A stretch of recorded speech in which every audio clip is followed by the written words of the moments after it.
दोस्तों आज मैं आप सबों को बताने के लिए जा रहा हूं कि हम अपना इनपुट टैक्स क्रेडिट लेजर का बैलेंस को कैसे चेक करेंगे जीएसटी पोर्टल पे। उसके लिए हमने जीएसटी पोर्टल पे ऑलरेडी लॉगिन कर रखा है और यहां पे चेक करने के लिए हमारे पास में दो ऑप्शन हैं। एक एक तो ऑप्शन ये है कि हम यहां पे क्विक लिंक पे जा कर के अपने बैलेंस को चेक कर सकते हैं। दिया हुआ है ये क्रेडिट लेजर पे हम जाकर क्लिक करेंगे और हम अपने बैलेंस को चेक कर सकते हैं। दूसरा, हम सर्विस पे जाएंगे और सर्विस पे लेजर पे जाएंगे, लेजर से हम इलेक्ट्रॉनिक क्रेडिट लेजर पे जाएंगे और यहाँ पे क्लिक करेंगे और हम दूसरे स्क्रीन पे पहुँच जाएंगे जहाँ पे हमारा फाइनेंशियल ईयर दिया हुआ है 2017 से 18 फॉर द मंथ ऑफ सितंबर, जहाँ पे हमारा बैलेंस दिया हुआ है 44,660 यानी कि 44,660 रुपया इनपुट टैक्स क्रेडिट बैलेंस आज के डेट पे यानी कि 12 सितंबर 2017। ये हमारा अवेलेबल बैलेंस है 44,660 रुपया जो हमारा इनपुट टैक्स क्रेडिट लेजर में दिख रहा होगा। अगर हम इसे स्टेटमेंट के तौर पे देखना चाहें तो हमें इलेक्ट्रॉनिक क्रेडिट लेजर पे क्लिक करना है। हम यहाँ पे इलेक्ट्रॉनिक क्रेडिट लेजर पे क्लिक करेंगे और यहाँ पे हमारा नेक्स्ट स्क्रीन आ गया जिसमें डेट रेंज दिया हुआ है। डेट रेंज को हम सिलेक्ट करेंगे, आज के डेट से हम सिलेक्ट कर देते हैं यानी कि 1 जुलाई से हम सिलेक्ट कर देते हैं। 1 जुलाई 2017 से ये मैंने सेलेक्ट कर लिया है और इसे हम आज के डेट तक, करंट डेट तक सेलेक्ट करते जाने 12 सितंबर तक का और क्लिक ऑन गो।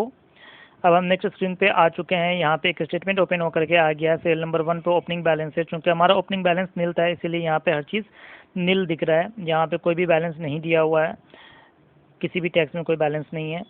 उसके बाद हम चले आते हैं सीरियल नंबर 2 पे। यहाँ पे हमने जुलाई मंथ के लिए रिटर्न फाइल किया था 22 अगस्त को। हमारा रेफरेंस नंबर दिया हुआ है, इनपुट टैक्स क्रेडिट एक्रूड दिया हुआ है जो क्रेडिट में हमारे पास में 45,200 रुपया दिख रहा है जो हमने क्लेम किया था अपने रिटर्न में।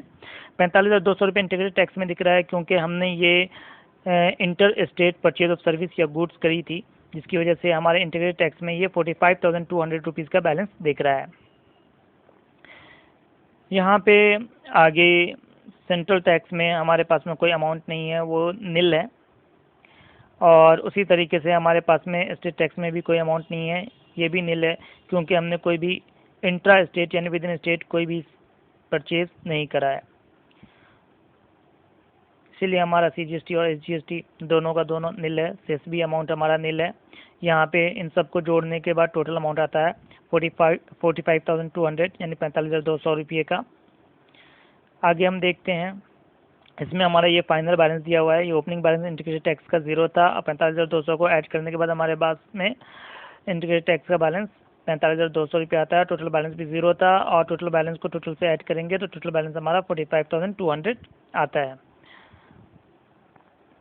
क्योंकि हमारे पास में सेंट्रल टैक्स स्टेट टैक्स नहीं था इसीलिए उन दोनों का बैलेंस नील नील दिख रहा है। इंटीग्रेटेड टैक्स का हमारा 0 था, इंटीग्रेटेड टैक्स यहाँ पे 45,200, ओपनिंग बैलेंस 0 और integrated tax during the month को ऐड करने के बाद हमारे पास बैलेंस में 45,200 का इंटीग्रेटेड टैक्स दिख रहा है। सेंट्रल टैक्स नील है, नील को नील से ऐड करेंगे तो नील ही आएगा, ऑब्वियस सी बात है। उसी तरीके से स्टेट टैक्स को स्टेट टैक्स के साथ में कराया तो उसका भी बैलेंस हमारे पास में नील है। सेस के ओपनिंग को भी अगर हम देखें तो वो भी हमारा नील था ड्यूरिंग द जुलाई मंथ, वो भी नील था तो नील ही आएगा। टोटल हमारा इन सबको ऐड करने के बाद 45,200 आया। इन सबको ऐड कर देते हैं तो हमारा टोटल बैलेंस आता है 45,200 का। अब आगे चलते हैं।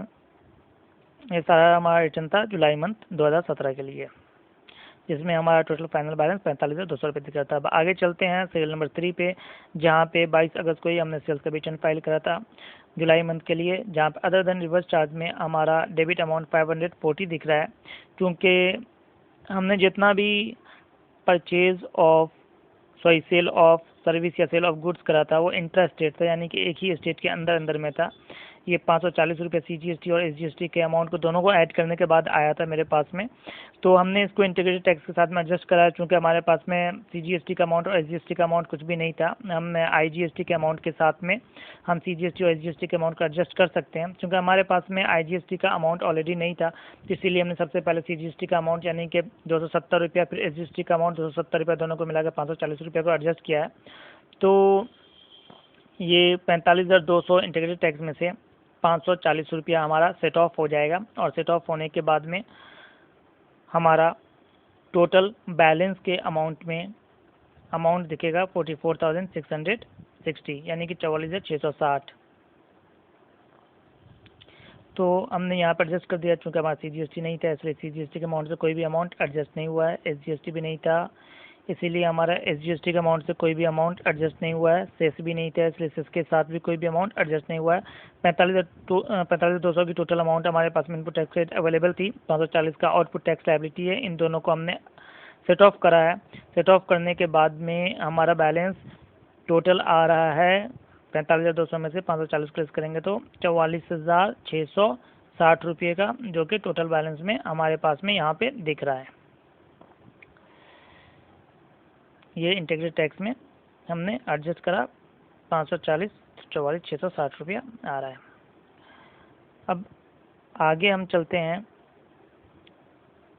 आगे चलने के बाद हमारे पास में सीरियल नंबर 4 है जिसमें क्लोजिंग बैलेंस दिख रहा है। क्लोजिंग बैलेंस हमारा फाइनल बैलेंस इंटीग्रेटेड टैक्स में 44,660 रुपया दिख रहा है और सेंट्रल टैक्स हमारा नील दिख रहा है। स्टेट टैक्स भी हमारा नील दिख रहा है क्योंकि हमारा कोई ट्रांजैक्शन नहीं था। सेस भी नील दिख रहा है। टोटल अवेलेबल बैलेंस हमारा इनपुट टैक्स रेट में 44,660 था। ये ठीक बैंक स्टेटमेंट की तरह ही ये स्टेटमेंट होता है, इसमें कुछ खास चेंज नहीं होता है। ये बहुत मुश्किल नहीं है देखना। तो इसमें डेबिट क्रेडिट सब कुछ बैंक स्टेटमेंट की तरह होता है, बैलेंस भी बैंक स्टेटमेंट की तरह होता है। इसे हम सेव भी कर सकते हैं फ्यूचर में देखने के लिए PDF में और एक्सेल में। उम्मीद है दोस्तों आप सबों को मेरा वीडियो पसंद आया होगा। हमारे चैनल को सब्सक्राइब कीजिए और इसे लाइक कीजिए हमारे वीडियोस को और शेयर कीजिए। Thank you so much.